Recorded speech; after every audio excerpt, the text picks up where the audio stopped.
A paz do Senhor Jesus Cristo, a amada Igreja de Deus e todos aqueles que estão assistindo esse vídeo. Aqui quem vos fala é o Marcelo Santana de Moraes e que Deus abençoe grandemente. Estou passando para compartilhar uma palavra da parte de Deus ao nosso coração e eu creio que grandemente Deus falará conosco em nome de Jesus.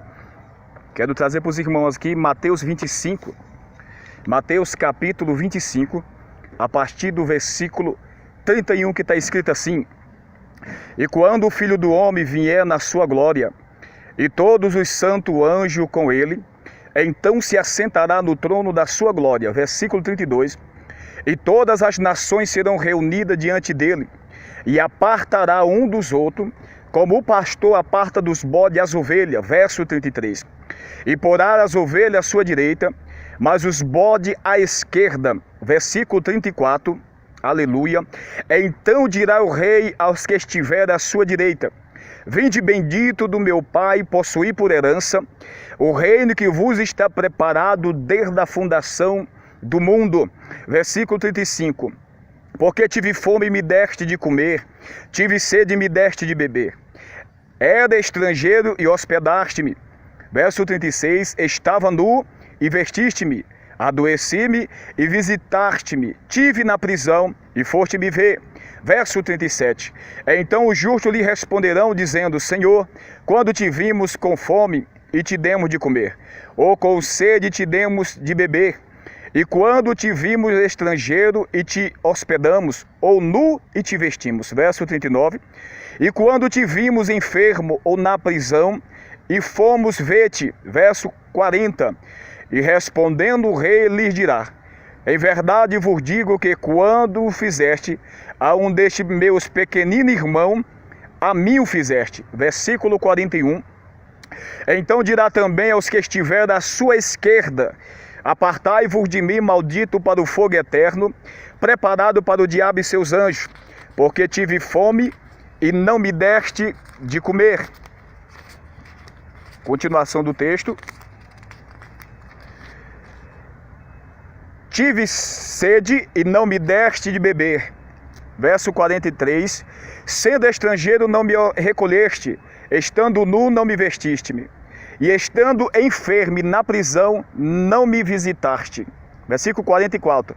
Então eles também lhe responderão, dizendo: Senhor, quando te vimos com fome ou com sede, ou estrangeiro, ou nu ou enfermo, ou na prisão, e não te servimos? Versículo 45. Então lhe responderá dizendo: Em verdade vos digo que quando a um destes pequeninos o não fizeste a mim. Versículo 46. Irão este para o tormento eterno, mas os justos para a vida eterna.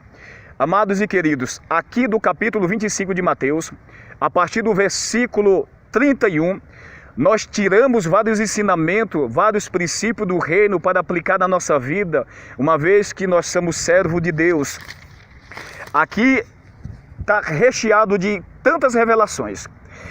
Aqui nós vemos que o fruto do Espírito, quando ele produz na vida de um ser humano, quando o Espírito de Deus, ele se apodera da vida de um ser humano, naturalmente acontecem as obras sobre a sua vida, naturalmente ele começa a trabalhar para Cristo, e às vezes a pessoa nem percebe que está fazendo algo maravilhoso para Deus. Porque se você vê aqui os textos, que quando o Senhor separa, porque naquele grande dia vai haver uma separação, o Senhor colocará as ovelhas à sua direita, mas os bodes à sua esquerda. Ou seja, em uma linguagem figurada, numa linguagem simbólica, onde o Senhor está representando dois tipos de pessoa. Um tipo de pessoa é ovelha, outro tipo de pessoas são bodes. Ou seja, os bodes podem ser as pessoas que não receberam o Evangelho, ou que receberam, mas se desviaram e não voltaram para o caminho da verdade. Pode ser aqueles que há uma meia convenção, mas que não foram convertidos na sua plenitude. Um pé na igreja e outro no mundo, fazendo a vontade de Deus e fazendo a vontade do mundo. os homens violentos, os homens espancadores, os homens que usam do evangelho para se beneficiar a si mesmo e vendendo o evangelho de Cristo e comercializando a palavra de Deus. Este se enquadra dentro daqueles que se diz a Escritura bode. As ovelhas são aquelas pessoas que é direcionada por Deus. As ovelhas são as pessoas que verdadeiramente alcançou genuinamente um novo nascimento, tem a vida direcionada pelo Espírito de Deus. Verdadeiramente houve o nascimento, o seu caráter, as suas atitudes, as suas ações, elas foram transformadas pelo poder e a operação do Espírito do Senhor. O novo nascimento, o caráter de Cristo, é quando os frutos do Espírito, Gálatas capítulo 5, a partir do versículo 22, é plantado no nosso coração. E nós vemos que nós não precisamos mostrar algo para alguém. Nós vemos que nós não precisamos olhar na nossa volta, ver se tem alguém vendo aquilo que nós estamos fazendo. Pois quando o Senhor Jesus, uma vez que nós somos o templo, Ele está sobre nossa vida, nós fazemos e nós praticamos o amor naturalmente. E às vezes a gente nem percebe, mas é porque nós somos impulsionados, nós somos levados a praticar as boas obras, ou seja, visitando os enfermos, visitando a prisão, alimentando o que tem fome, estendendo a mão ao caído. É tudo isso. Eles não entenderam, os justos vão dizer: Senhor, quando te fizemos isso? Isso significa que eles não lembram quando fizeram e quando estava fazendo, mas o Senhor que está em cima no alto céu, e pelo seu Espírito aqui enche a terra, Ele contempla todas as coisas e vê cada obra que nós fazemos, seja ela boa, seja ela má. E nós vemos aqui esta grandeza. Então, obras, o homem não é salvo pelas obras, mas pela graça. O que é que significa isso? Significa que nenhum ser humano ele é salvo porque ele prega, porque ele expulsa demônio no nome de Jesus, porque ele opera sinais e maravilhas. Não, tudo isso nós somos salvos pela graça, mas uma vez que nós recebemos a graça, tem que haver as obras, porque a fé sem obra ela é morta. Então, se a fé é um dom do Espírito de Deus, está sobre a minha vida e sobre a tua vida, isso significa que o Espírito de Deus habita sobre a tua vida. E se nós temos o Espírito Santo de Deus, é logicamente que os frutos vêm junto com o Espírito. Isso significa, eu tendo o Espírito, eu também tenho obras efetuadas pelo Espírito de Deus através da minha vida, levando o Evangelho e sendo um espelho para o mundo, se importando com o caído, se importando com o necessitado, curando os enfermos, isso em dois campos, espiritual e físico, pois devemos alimentar aqueles que têm fome e que sabem que há uma necessidade de comer pela a palavra que é o pão da vida. Devemos alimentar aquele que tem fome, porque está faltando um alimento, está faltando um gás, está faltando uma roupa. O alimento aqui se aplica em dois campos. Primeiro é espiritual, a palavra é o pão da vida, o Espírito de Deus é a água da vida, e tem muitas terras sedentas, precisando de vida, de frutificar, terra infértil. Mas quando a palavra é semeada, quando a palavra é pregada, algo começa a acontecer na vida dessas pessoas, que a Bíblia coloca como deserto, porque não frutifica, não tem vida, porque a água da vida ainda não desceu sobre a sua vida. Então nós entendemos um desses princípios dentro desses textos, desse contexto, para aplicar na nossa vida. Mas eu quero chegar num lugar diferente dentro daquilo que a gente leu anteriormente. Preste bem atenção. O versículo 34 e o versículo 41 está escrito assim: então dirá o rei aos que estiver à sua direita: vinde bendito do meu Pai, possuí por herança o reino que vos está preparado desde a fundação do mundo. O versículo 41 está escrito assim: então dirá também aos que estiver à sua esquerda: apartai-vos de mim, maldito, para o fogo eterno preparado para o diabo e seus anjos. Preste bem atenção. Aqui nós temos os benditos, 25, versículo 34. Aqui nós temos os malditos, 25, versículo 41. O Senhor apartará naquele grande dia. Haverá uma separação entre bode e ovelhas. E outro princípio nós vemos aqui para aplicar na nossa vida. Naquele grande dia do juízo, muito será colocado à direita e muito será colocado à esquerda, no arrebatamento e no juízo. E ali haverá sentença, onde será inaugurado o lago de fogo, que é o lago de fogo e enxofre de Apocalipse capítulo 20, a partir do versículo 11, que é o juízo do trono branco. E aqui nós vemos aqui outra coisa, o versículo 41, está escrito que: apartai-vos de mim, maldito, para o fogo eterno preparado para o diabo e seus anjos. Preste bem atenção. O fogo eterno, a perdição, não foi preparada para o homem. E aqui joga por terra a doutrina, a teologia da predestinação, de que homens, pessoa nasce para ser salva, ela pode fazer o que quiser, mas ela vai ser salva.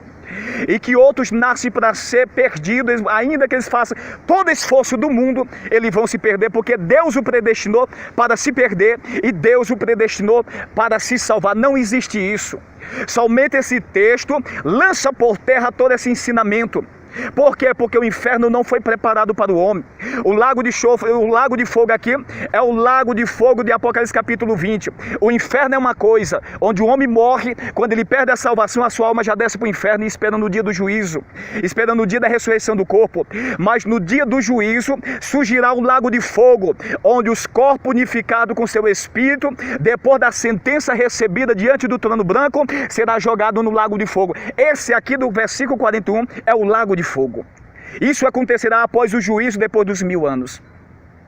Então, irmão, entenda bem que o que esse texto fala. Foi preparado para o diabo e seus anjos que pecaram na plenitude do conhecimento de Deus, porque eles são espíritos, são anjos, estava junto com Deus. Então não há mais salvação para Satanás e os seus anjos, que agora neste momento o trono de Satanás está no inferno, e muitos demônios lá atuando, e muitos demônios subindo para a terra, assolando a terra, mas os seus juízos já estão decretados. E nós aprendemos isso para a nossa vida. Não existe predestinação. Isso é uma doutrina de engano e de mentira. Deus enviou seu Filho para salvar o mundo.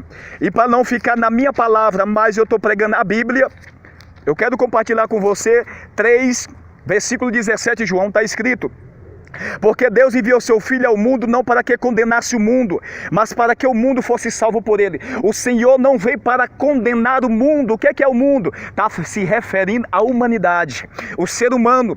Ele veio para salvar e não para condenar. Agora eu te faço uma pergunta, deixo uma pergunta neste vídeo: por que muitos estão se perdendo? E por que muitos hão de se perder? Essa pergunta para nós dar continuidade a esta palavra.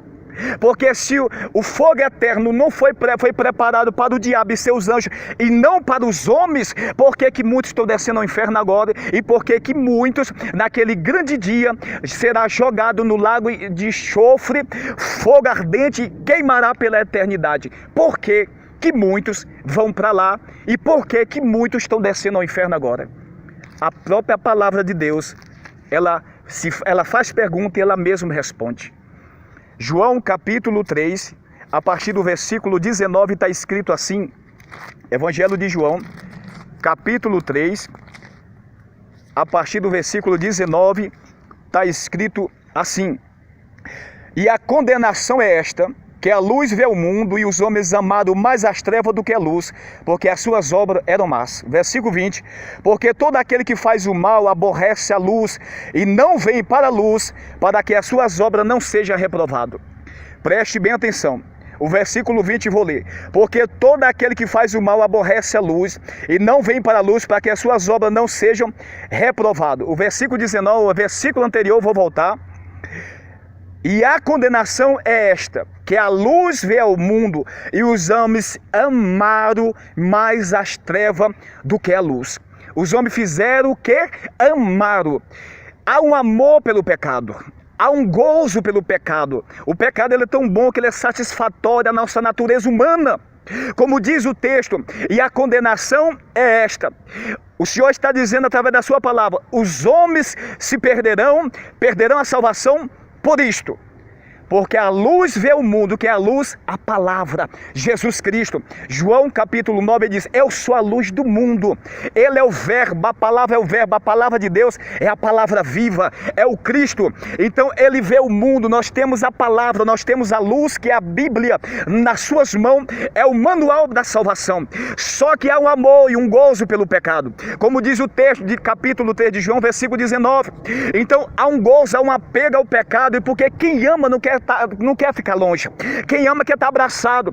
Quem ama quer agradar. Quem ama quer estar perto. Então, assim como nós podemos amar a Deus, por isso o fruto do Espírito, primeiro é o amor. Gálatas capítulo 5, versículo 22, é o primeiro fruto do Espírito. Mas existe o amor pelo pecado.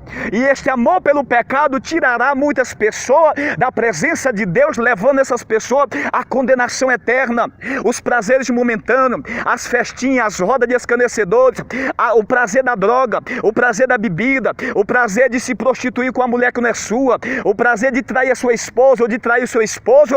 Tudo isso é satisfatório à natureza humana, mas o teu espírito está sufocado pelo pecado, que só pode ser curado e revogado toda sentença pelo poder do sangue de Jesus Cristo. Esse foi o propósito pelo qual ele morreu. Que Deus abençoe a vida de vocês. Deus, ele quer te salvar, mas muitos perderão a salvação por causa do amor ao pecado.